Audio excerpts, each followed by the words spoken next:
So what if the very tools we're using for self-discovery are actually designed to sell our deepest desires to the highest bidder?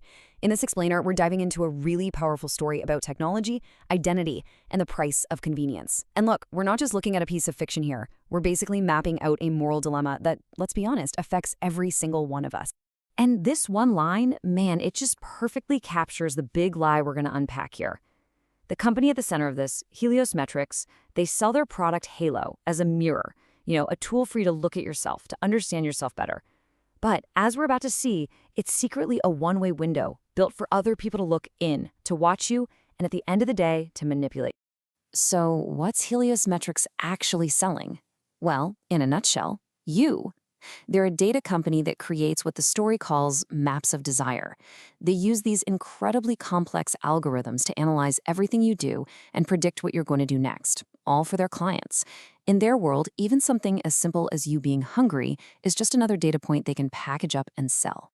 Okay, but this whole thing, it's not just about the tech. To really get how a company like Helios pulls this off, we have to talk about the psychology they're tapping into. It all kicks off with this one concept that really defines their entire culture and, in a lot of ways, our own. It's called the persona. The persona. It's a concept from Jungian psychology, and it's basically our public face. Think of it like this. It's the version of you that you put on for a job interview or what you post online. It's not a flat-out lie, but it is, as the source puts it so well, a politely edited truth. It's that smooth, professional, agreeable mask we all have to wear to get by in the world. And this difference is everything.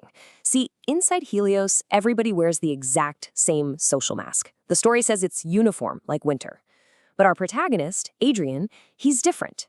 He's described as a sleepwalker, just kind of moving through this world without that filter.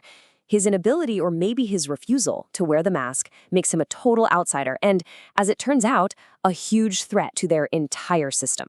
Now, here's a really important point from the story's moral compass, Dr. Vogel.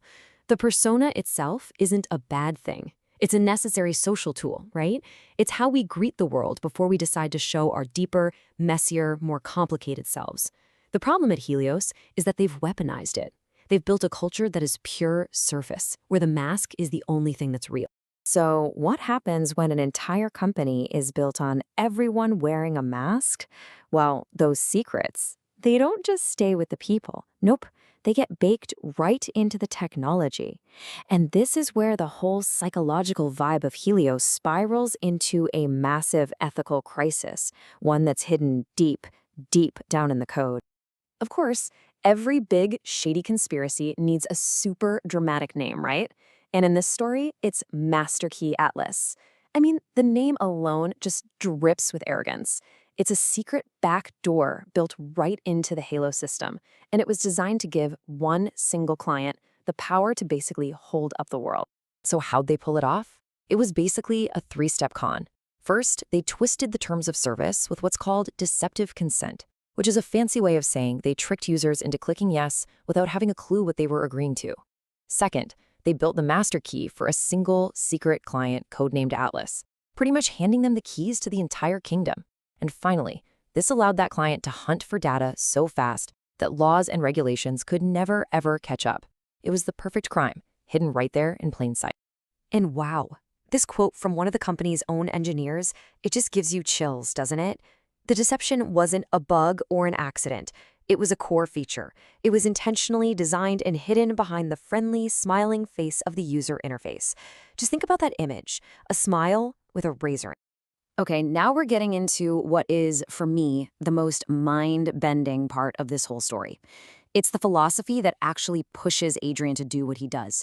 And it's not about being a hero, not in the way we usually think about it. It's something much, much deeper.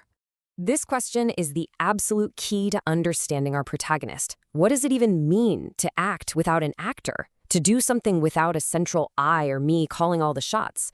See, Adrian isn't motivated by his ego or some desire for justice. His whole worldview is way more radical than that.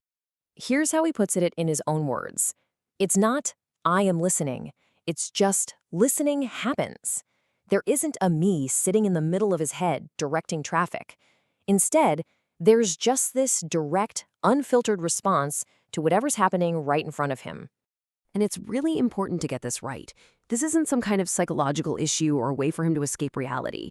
It's a philosophical choice, a complete letting go of the pretense that we have this fixed central self. And that is what makes Adrian so dangerous to a place like Helios. Without an ego he needs to protect, he can act without fear, without self-interest. It makes him totally incorruptible. All right, so let's tie all of this together, shall we? We've got the corporate masks, we've got the surveillance machine, and we have a main character who has no self. So what is the big takeaway here? What's the ultimate message about truth and connection in our crazy digital age? And this right here, this is the gut punch of an idea the story really wants us to sit with. The real tragedy of being human, it suggests, isn't that we die. It's that for most of our lives, we walk around with this illusion that we are all fundamentally separate from each other.